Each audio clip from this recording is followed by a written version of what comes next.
Hello scientific people of standard 10th. Welcome to DAV Moyle Public School. I hope you are doing great with the chapter of electricity. Previously we have studied about electricity, some phenomena like potential difference, the units of electricity charges. So in this video we will be covering some more concept which is related to electricity. So let's begin. Now electric circuit. So it is a continuous conducting path. Conducting path means a path where electric current can flow easily. That is a conducting path. For an instant, here this is a battery and this is a wire. From this, electric current is flowing, or rather charges are flowing from one end to the other end, and as a result this bulb starts to glow. So this is a conducting path from which charges can flow easily. That is a conducting path.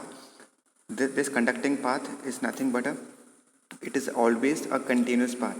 If there is any break in any of the conducting path, then electric current or charges won't flow. As a result, the bulb or the appliances will not glow or will not work. So it is a continuous conducting path between the terminal of a source of electrical energy. So as this is a terminal from which electrical energy is generated. This is a terminal. It is a continuous path. If there is no break as such, so this is a continuous path. And as you can see, this is a closed circuit. Closed circuit means the circuit, it is a continuous path wherein there is no break in its flow of charges. So it is a continuous conducting path between the terminal of source energy, conducting wires and electrical components is called electrical circuit. Electrical components like electric bulb or some other components might be there. So any component which produces or which electric current can flow easily, that are electrical components. Over here it is an electric bulb. So it is as you can see in this picture, there are certain types of electrical circuit. This is a closed circuit. The closed circuit means here the wires are, there is no break in this wires, whereas this is an open circuit. As you can see in this is a blue wire, it has been broken over here. So the charges won't flow, the circuit is not complete. So this is an open circuit since the wire has been breaking from here. Whereas this is a short circuit. Short circuit means where live wire and neutral wire are connected together. So this is a short circuit. As you can see, both wires are connected together with another wire placed in between. So this is a short circuit. This is a series circuit wherein all the electrical appliances are connected one after the another. This is first electrical appliances, this is second, and this is third. All electrical appliances are connected one after the another.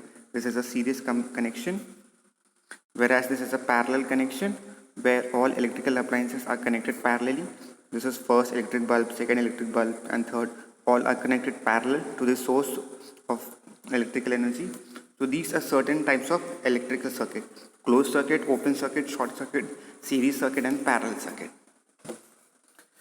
So whatever I've told, it is written over here. It is an open if there is a gap or break in the circuit, and closed if there is no gap in the circuit. In an open circuit, there is no current flow, while in closed circuit, the current flow of electrons or the flow of charges take place. So whatever I have told, it is written over here. Now, certain symbols which are required for studying electrical components. So these are certain symbols. This is an electrical cell where one bigger line, a smaller line is there. This bigger line indicates it is a positive terminal, whereas this is a small line which indicates it is a negative terminal. A group of electrical cell will make a battery. This is group of electrical cell. So this is first cell, second cell, and third cell. So group of cell will result in a battery. A battery is there. Battery. This is a battery. Battery symbol. It looks like this.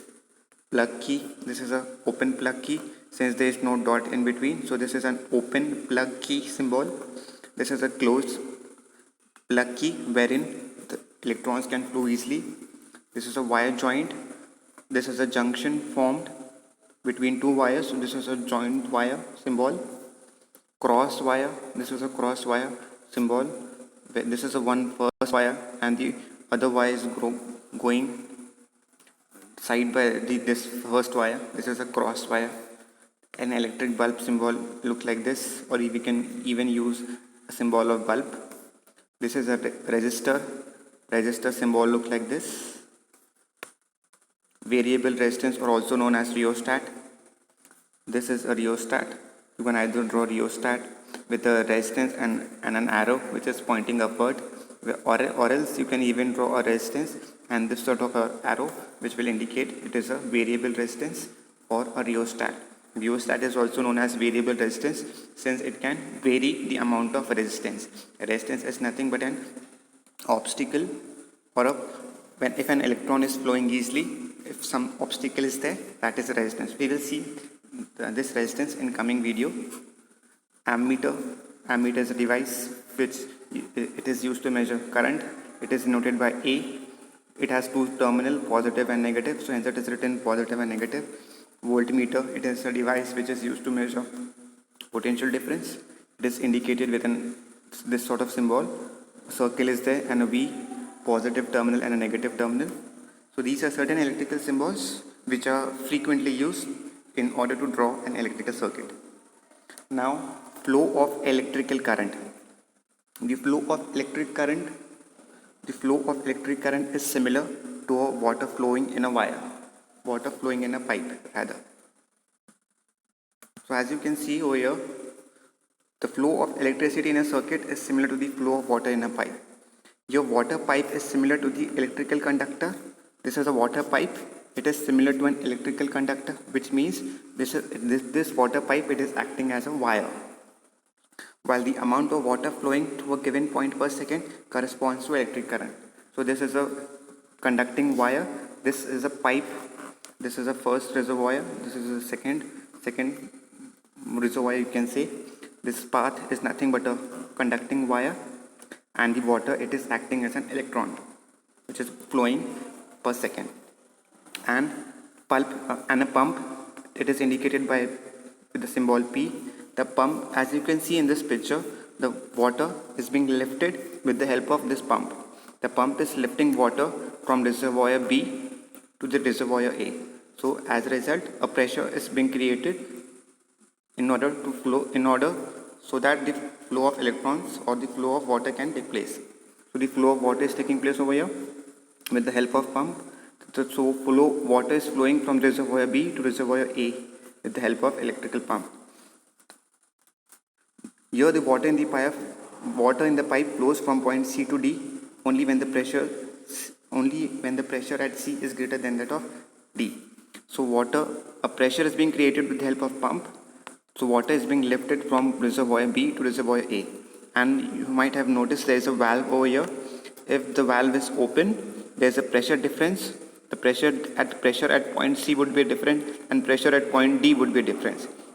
Since the pressure at point C and point D are different, the flow of water in reservoir A would be different. Thus, when the valve V is open, water starts flowing into the reservoir. Since the water starts flowing in the reservoir, the pressure is created at each point in the conducting wire. When the valve V is open, water starts flowing from the reservoir. In the same manner, electrons will also move along the wire. You can correlate this example with here the water is acting as a conducting. Here the water is acting as a flow of electrons. So the water over here is, you can imagine this water has a flow of electrons. This electrons is when electricity is passed, when a potential difference is created rather. So pressure at point C and pressure at point D would be different. So the this valve V is nothing but a resistance. At point C, the electric current would be different, and at point D, the electric current would be different. This is nothing but a flow of electric current which is similar to the flow of water in a pipe. We will understand this concept more precisely when we will study something about Ohm's law. Now, direction of electric current. So this is a direction of electric current. Direction of electric current. There are two types of direction from which electric current flows. First one is conventional direction of electric current, which is always flows from positive terminal to negative terminal, whereas electronic direction of electric current flows from negative terminal to positive terminal. Why is so difference in this? Mainly because the atomic theory or the electron, proton or neutron have been discovered far later than the first conventional direction of electric current. This conventional direction of electric current was discovered by Benjamin Franklin. So according to him, the electric current flows from positive terminal to negative terminal. After many years, electron has been discovered. So the scientists came to know the exact nature of flow of electrons. So not change they did not change the symbol or the notation of direction of electric current. Earlier it was said that direction of electric current always flows from positive terminal to negative terminal. After the discovery of electrons or the atomic model, it came into existence that the electric current doesn't flow from positive terminal to negative terminal. But since the electric current is nothing but flow of charges which is nothing but electron always flows from negative terminal to positive terminal. So here at this point of time they cannot change the entire theory of conventional direction of electric current. So they gave another name to this concept, which is nothing but an electronic current. So according to electronic current, electrons flows from negative terminal to positive terminal, whereas conventional direction of electric current, it is always from positive to negative. So we cannot change this concept, because if we change the concept that electric current flows from negative terminal to positive terminal, we need to change maximum concept of electric current. We cannot do that. So since scientists, what they did, they simply changed the name of this electric current. Whenever they talked about flow of electrons, they will use something like electronic direction of electric current. When they will talk about direction of current or simply the direction of current, they will simply say conventional direction current. So conventional direction current always flows from positive terminal to negative terminal, whereas electronic always flows from negative terminal to positive terminal. Now, if there is a wire which is in neutral state, here the electron is moving in random direction, no source of electrical energy is being provided from either from point A to point B, no source of electrical energy is being given in this conducting wire. So here the electrons are moving in random and in scattered direction. When the source of electricity or the potential difference are being given into this conducting wire, electron starts to flow, or the charges starts to flow in this direction. So earlier, this is a copper wire, you can say. Here the electrons are moving in random direction.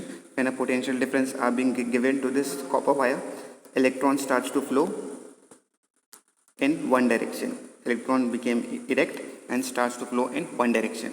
All are flowing in one direction, as you can see in this picture. Now, as we know, there are two types of current: direct current and alternating current. We will understand this concept, direct current and alternating current, more precisely in the coming videos.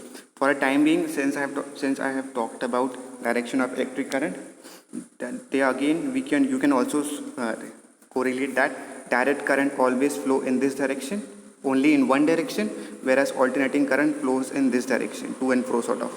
This is a alternating current direction. Here the electrons flow in to and fro. Here, whereas in direct current, electrons flow in one particular direction.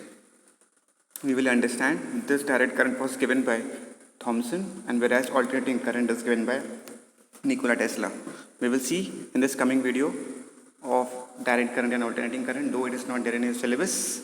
We will simply see in glimpses about direct and alternating current in the coming video. I hope you have understood the concept. Thank you and have a nice day.